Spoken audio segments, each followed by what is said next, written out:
depan mata istrinya yang saat ini menikmati uang dari dugaan penipuan ratusan miliar itu. Sertifikat mualaf itu memang diperlukan untuk pergantian agama, untuk pergantian agama. Ya, jadi sertifikat itu saya cabut.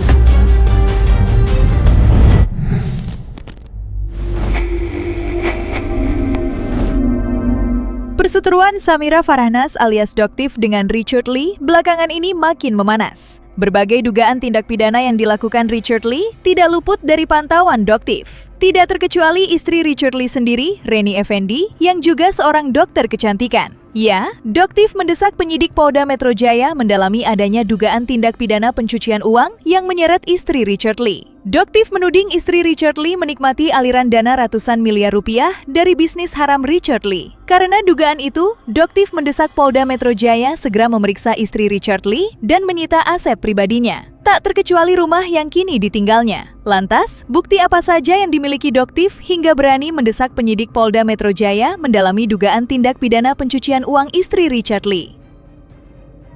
Ya, jadi kenapa?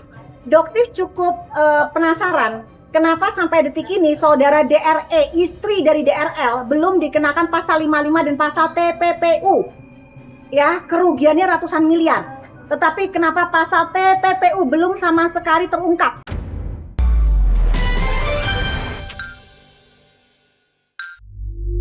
Yang dibesar-besarkan adalah pasal TPPU yang harus dikawal. Kerugian yang harus dikembalikan ke masyarakat. Jika memang saudara DRL tidak mau mengembalikan kerugian masyarakat, maka seharusnya disita, ya, disita menjadi milik negara. Itu tujuannya Doktif. Kenapa? Karena itu bukan haknya, tapi dugaannya Doktif, DRL ini berusaha menutupi, ya, dengan isu pencabutan sertifikat untuk apa? Untuk menyelamatkan aset-asetnya, agar tetap bisa digunakan oleh istri dan anak-anaknya, ya. Ini yang harus kita kawal. Jika memang dia tidak mau mengembalikan ratusan miliar uang masyarakat, kembalikan ke negara. Pasal 55 di depan mata istrinya yang saat ini menikmati uang dari dugaan penipuan ratusan miliar itu. Itu tujuannya. Orang ini sangat licik. Sangat licik. Dia takut sekali miskin. Takut sekali miskin. Jadi dia akan berupaya bagaimana caranya agar masyarakat Indonesia lupa dengan penipuan ratusan miliar itu. Dari pasal 55 dan pasal TPPU yang dilakukan oleh DRL, jelas buktinya istrinya isep menjual DNA salmon yang barangnya sama seperti barang yang dijual oleh DRG. Satu hal lagi nih udah kesini, pelaporan produk DRG glowing booster yang sama, ya sama bentuknya dengan DNA salmon, ya. Ini juga kasusnya juga agak Doktif pertanyakan, ya. Kenapa dari pihak Polda Metro Jaya tidak memeriksa distributornya? Ya, jadi tiba-tiba langsung ke saksi ahli karena Doktif menerima SP2HP-nya juga. Ya, Doktif membaca, kok tidak diperiksa distributor. Jadi berapa jumlah yang sudah dibeli oleh DRG? Ini seharusnya bisa dilakukan juga cek PPPU yang dilakukan oleh DRG, dugaannya Doktif begitu. DRL, DNA salmon itu juga ratusan miliar. Makanya Doktif tarik ke TPPU. Begitupun dengan DRG. Sebelum naik ke sidik, sebaiknya diperiksa dulu TPPU-nya berapa jumlah kerugian masyarakat. Karena produknya sama. Produknya sama.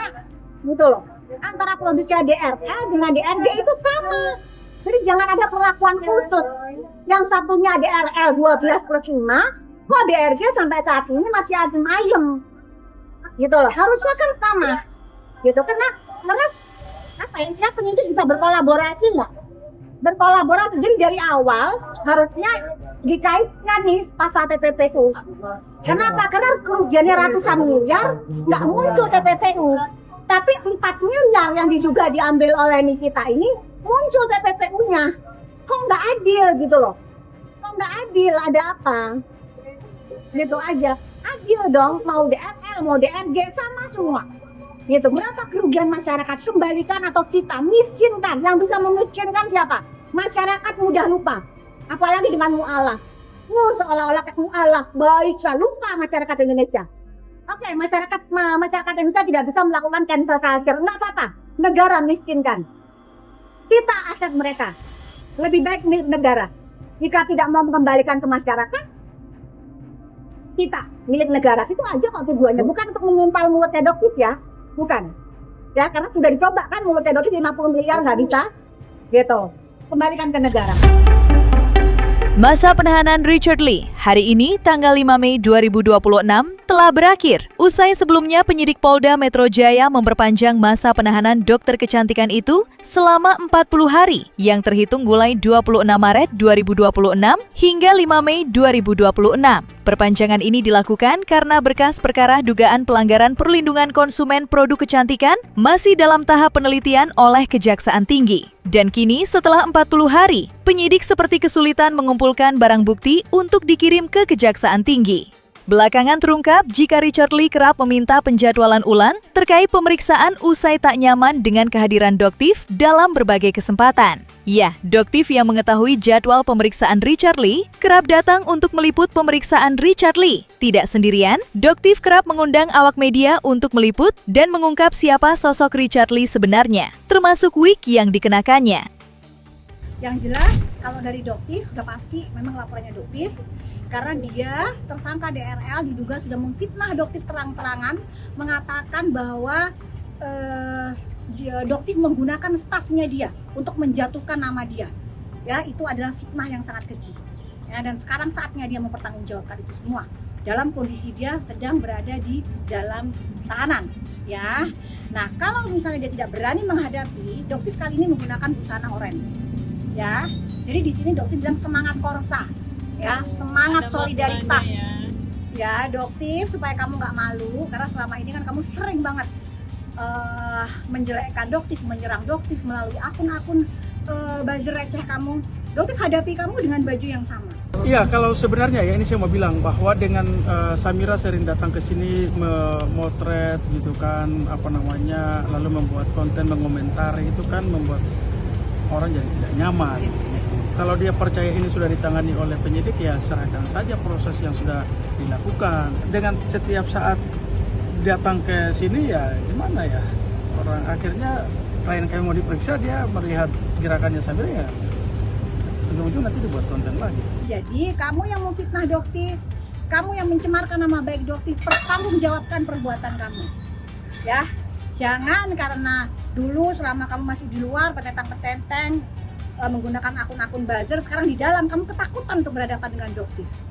Itulah mental. Sementara itu, dicabutnya sertifikat mualaf Dr. Richard Lee oleh pendakwa Hani Kristianto yang juga pengurus Mualaf Center Indonesia menuai reaksi beragam dari banyak kalangan. Tidak terkecuali Doktif yang menyebut penarikan sertifikat mualaf Richard Lee hanya upaya pengalihan isu untuk menutupi dugaan tindak pidana pencucian uang yang dilakukan istri Richard Lee. Atas dugaan itu, Doktif mengajak masyarakat untuk tidak membesar-besarkan polemik pencabutan sertifikat mualaf Dr. Richard Lee, melainkan fokus dan terus mengawal tindak pidana pencucian uang. Sertifikat mualaf itu memang diperlukan untuk pergantian agama, untuk pergantian agama. Kenapa? Karena untuk pergantian KTP itu wajib menggunakan sertifikat mualaf pada saat untuk administrasi. Begitupun kita pergantian paspor. Ya, karena kan nanti kalau misalnya mualaf, otomatis dia haji, umroh. Nah, itu wajib untuk menggunakan sertifikat. Tetapi sertifikat tersebut tidak digunakan. Ya, jadi hanya sebagai konten. Jadi untuk apa? Ya, sementara sholat pun Doktif saksinya. Ya, seorang mualaf tidak pernah menjalankan ibadah sholat maupun puasa. Ya, jadi ini hanya untuk konten. Kenapa kok begitu sulit untuk mengakui, bahkan pengalihan isu untuk apa? Menyelamatkan aset. Ayo pinter kalian masyarakat Indonesia.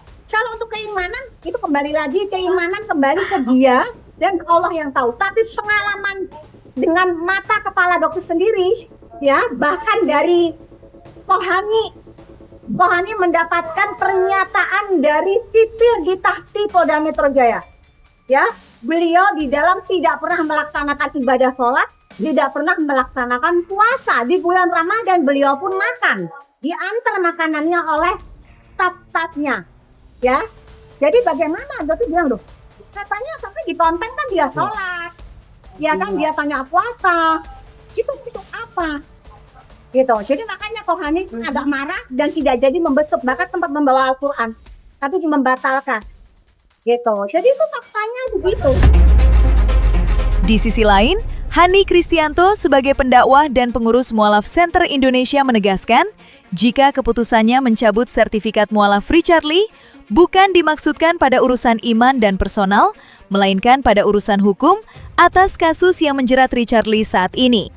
Dengan dicabutnya sertifikat Mualaf Richard Lee, Hani Kristianto tidak ingin diseret ke pengadilan usai kuasa hukum Richard Lee menyinggung keyakinannya kliennya itu. Karena hal itulah, pendakwa yang kerap disapa Kohani itu ingin memastikan ranah agama tidak dibawa ke ranah hukum, mengingat kasus yang menjerat Richard Lee murni urusan pidana, bukan penistaan agama.